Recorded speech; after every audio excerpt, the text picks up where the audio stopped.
అంటే వేరే వాళ్ళకి ప్రభుత్వ సారాయి దుకాణం అనగానే ఏమన్నా వేరేలాగా వెళ్ళొచ్చేమో, మనం ఇంకా ఏం రిలీజ్ ఇప్పుడు అంతకన్నా దారుణమైన వెళ్తానండి వేరే వాళ్ళకి. నేను నిన్నే కొన్ని యూట్యూబర్స్ ఉన్నారు, కొంతమందిని చూస్తే మహాదారుణం.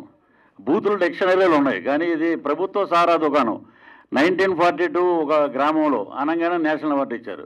ప్రభుత్వ సారా దుకాణం ఇదేంటిది, ఏదో ఉందో కూర్చోబెడతారు జనాల్ని. So it is a commercial hit cinema. ఏమైనా మీరు డిస్క్రిప్షన్ మెన్షన్ చేస్తారేమో అనుకున్నా, అంటే మీకు ఏమైనా మెమరీస్ బయటకు వస్తాయేమో అనుకున్నాను, కానీ మీరు చాలా మందికి అంటే మేము డిగ్రీ కానీ మాకు ఆల్రెడీ తెలుసు. తాడేపల్లిగూడెంలో ఎక్కువ మాకు ఏంటంటే మిలిటరీ హోటళ్ళు ఉంటాయి, ఏదన్నా ఉంటే నిబ్బు ఉంటుంది, అంతే కదా. నిబ్బు క్వార్టర్, ఇక్కడ హైదరాబాద్లో క్వార్టర్ అంటారు, ఎక్కడైనా మేము నిబ్బు అంటాం. ఒక నిబ్బు వేసుకుంటాం, మిలిటరీ హోటల్కి వెళ్ళి ఒక ఆమ్లెట్ తినేస్తాం, వెళ్ళిపోతాం. కానీ అప్పుడు మాకు సారా దుకాణాలు లేవు, ఉన్నాయి కానీ పెద్దలు ఉండేవారు.